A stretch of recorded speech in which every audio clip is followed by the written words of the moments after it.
2014 dan 2012 ada warnanya merah, ya. Nah, yang ini mungkin tinta capnya lupa belum dikasih warna. Ini hitam putih. Ini nggak boleh, ya. Jadi itu kesalahan fatal. Pertama, nggak boleh namanya Legends itu hitam putih. Nggak ada bantalan cap warnanya hitam. Kemudian capnya juga hitam dan tidak berwarna seperti ini. Jadi ini fatal, ya. Ini artinya apa? Ini harus dipertanyakan. Ijazah ini harusnya ditolak. Legalisasi ini harusnya ditolak. Belum lagi kalau kita bandingkan yang selama ini dikatakan, dan ini sekali lagi saya bilang, yang namanya Ketua Jokman Nusantara itu, Andi Aswan, sekali lagi berbohong dan tertangkap di kamera atau tertangkap saat live di CNN. Ini baru pertama kali saya keluarkan, eksklusif di channel ini. Ya, ijazah saya sempat keselip yang asli. Alhamdulillah sekarang udah ketemu. Jadi karena keselip, nggak saya ngeprint lagi di Pasar Pramuka. Itu salah, ya. Dulu kan pernah ada skenario itu, ya, katanya ijazahnya Jokowi hilang, ya, kemudian di print lagi, lah salah. Ijazah yang hilang atau keselip harus keluarin. Ya, Bismillahirrahmanirrahim. Assalamualaikum warahmatullahi wabarakatuh. Salam sejahtera untuk kita semuanya. Om Swastiastu, Namo Buddhaya, Rahayu. Ya, salam asli 99,9%. Nah, ini adalah monolog pertama, ya, dari Roy Suryo Official, ya. Jadi biasanya saya mulai dengan bumi gonjang-ganjing, langit kelap-kelap, ya. Tapi tadi kita tidak ingin main wayang dulu, ya. Meskipun, ya, saya bocorkan clue-nya. Saya saat ini berada di lapangan ini. Banteng Ketataun, lapangan Banteng, ya. Tapi bukan untuk menjelaskan Banteng. Nanti itu pada episode yang kedua. Di episode perdana ini saya ingin pertama kali adalah memberikan apresiasi dan ucapan selamat untuk sahabat saya Dr. Bonatua Silalahi yang sudah berhasil mendapatkan 5, ya. Ya, ini luar biasa, ya. 5. Mulai dari yang tahun yang pertama kali didapatkan itu justru yang terbaru. Tahun 2019 yang tanda tangannya berwarna biru di sini. Profesor ini masih doktor, ya, Dr. Budiadi, ya. Kemudian 2014, ya. Nah, ini yang Profesor Muhammad Naim. Kemudian ini dari dua-duanya ini dari KPU pusat, ya. Analisis saya sudah ada di sini waktu itu, ya, yang sempat menganalisis bagaimana dua legisnya, dua legalisasi ini ada perbedaan, ya.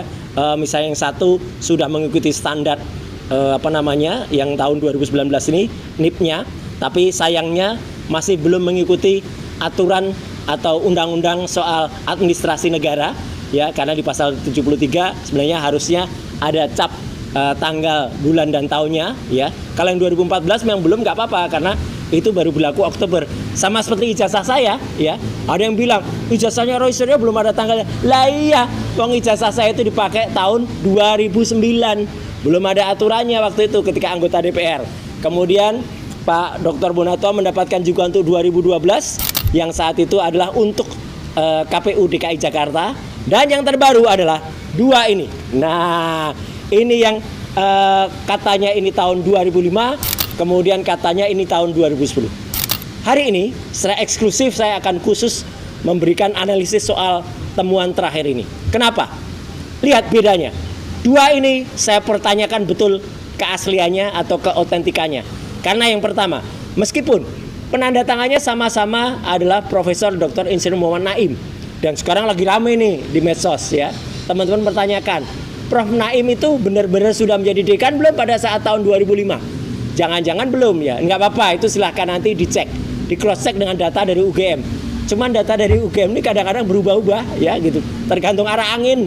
Kalau anginnya lagi ke kanan, dia berubah ke kanan. Anginnya lagi kiri, dia berubah ke kiri. Jadi mesti dicek lagi nih, data ini benar apa enggak, ya, yang 2005-2010 ini. Dan kemudian yang lebih menarik lagi, coba kita bandingkan. 2 ini memang mirip, ya.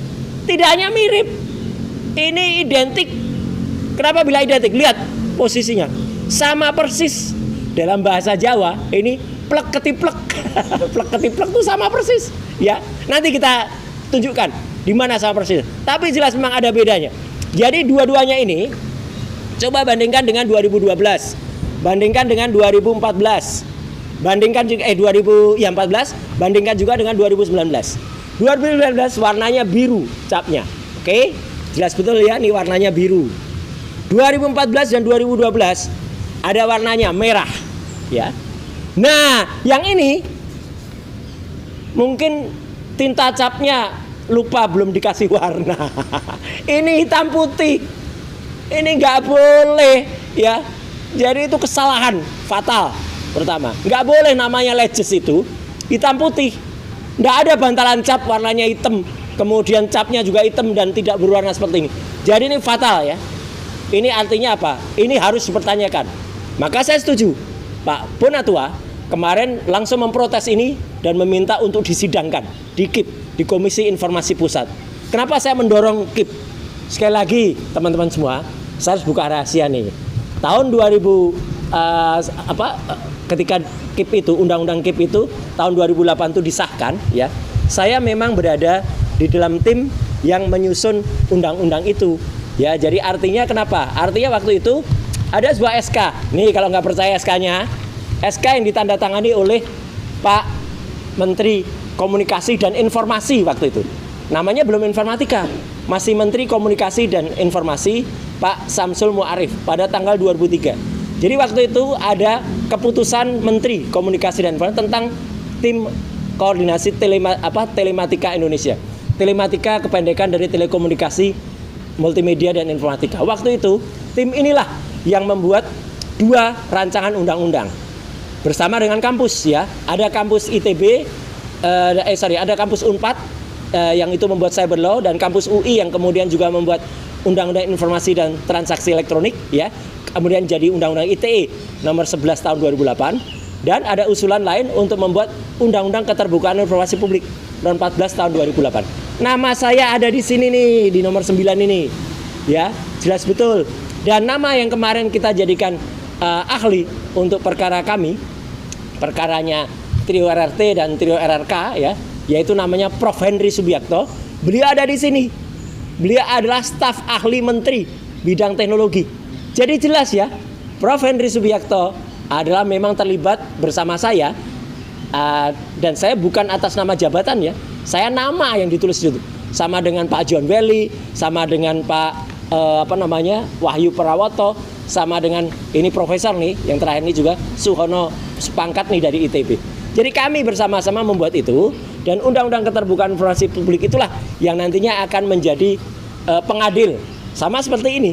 Sama seperti salinan atau Legis yang sudah diberikan.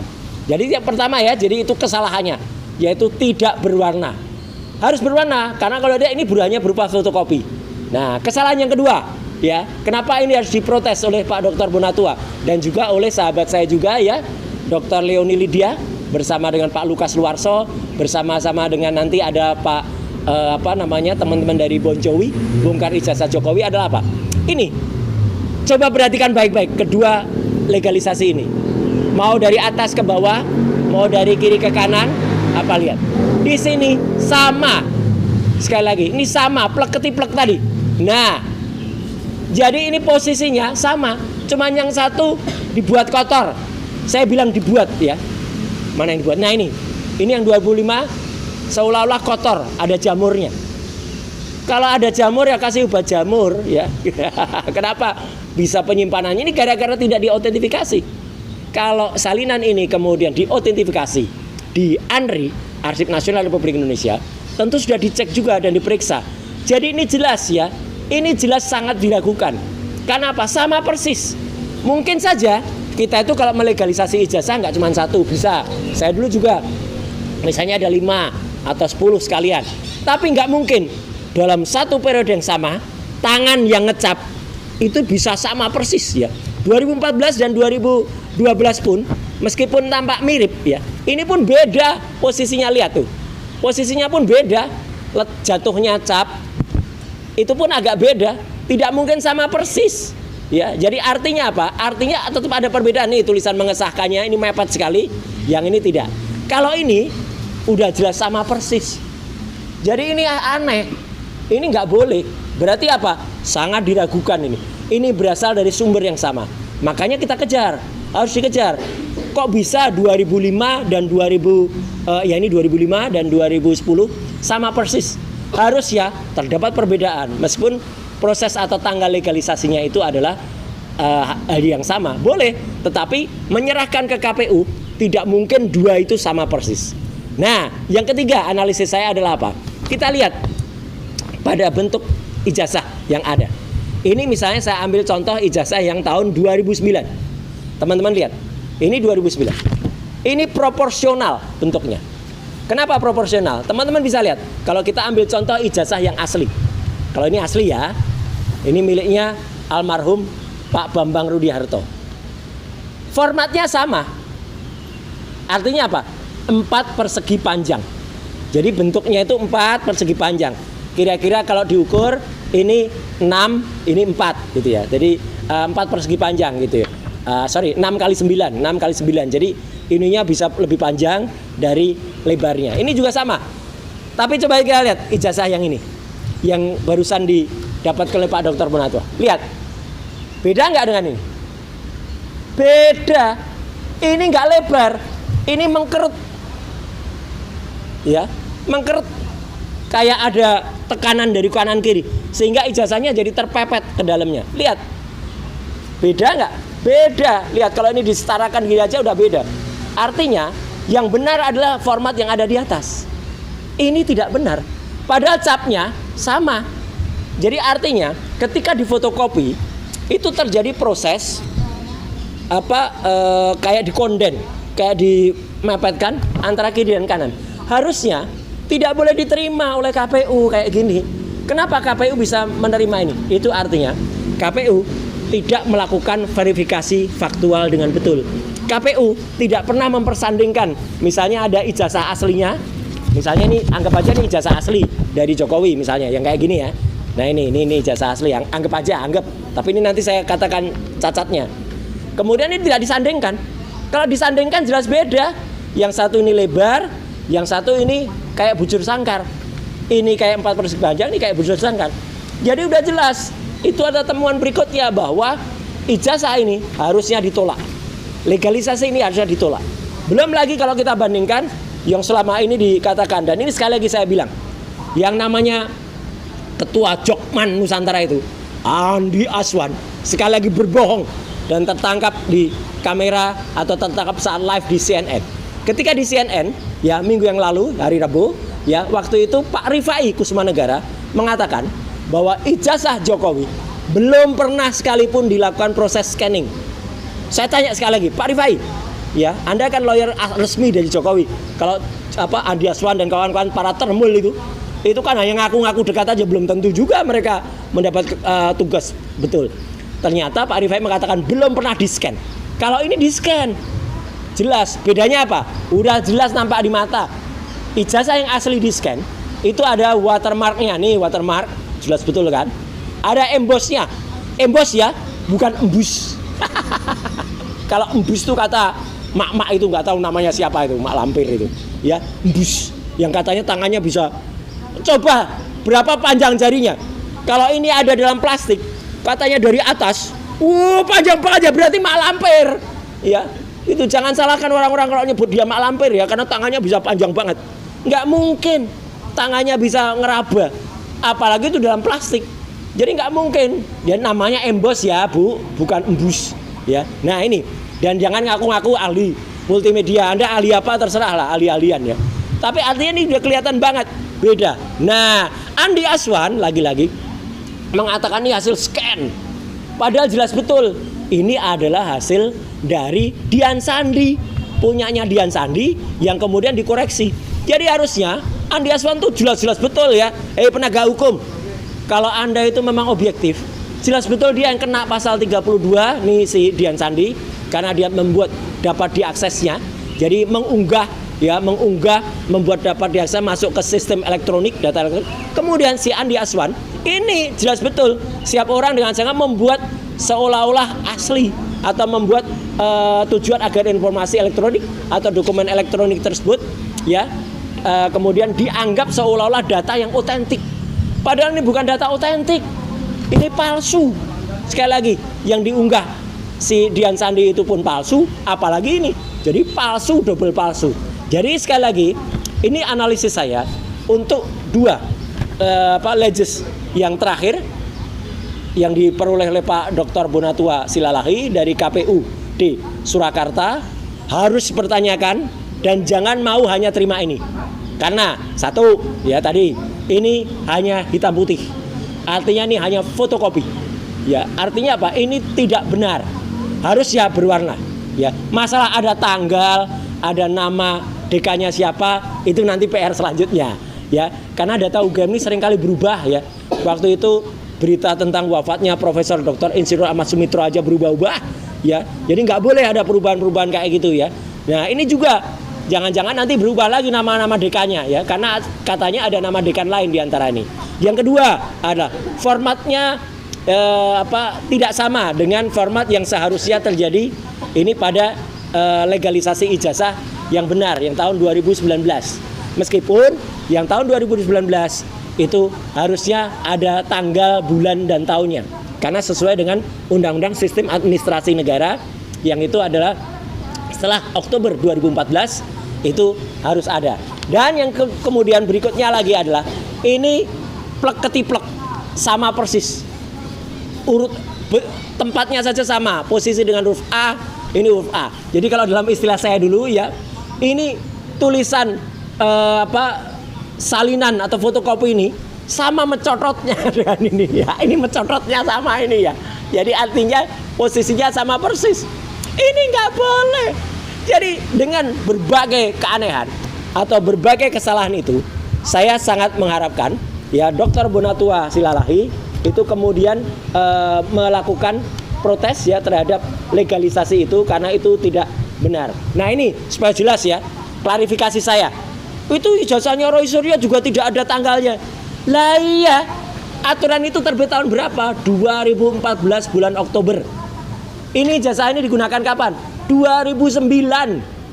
5 tahun sebelumnya ketika saya di DPR, ya, ketika saya mendaftar DPR. Jadi ketika saya mendaftar DPR dan mencalek, ini yang dipakai lewat. Dan sesudah itu, nah ini saya katakan lagi, kenapa berikutnya saya nggak pakai itu lagi? Karena waktu itu saya sudah pakai surat keterangan ini. Ketika 2014 saya nyalek lagi, terus terang ini. Jadi ini sebenarnya jawaban. Ini baru pertama kali saya keluarkan, eksklusif di channel ini. Ya, ijazah saya sempat keselip yang asli. Alhamdulillah sekarang udah ketemu. Jadi karena keselip, nggak saya ngeprint lagi di Pasar Pramuka. Itu salah. Ya, dulu kan pernah ada skenario itu. Ya, katanya ijazahnya Jokowi hilang. Ya, kemudian di print lagi, lah salah. Ijazah yang hilang atau keselip harus keluar ini. Ini resmi. Universitas Gadjah Mada surat keterangan tentang ijazah saya yang sempat keselip. Alhamdulillah sekarang udah ketemu. Jadi ini resmi.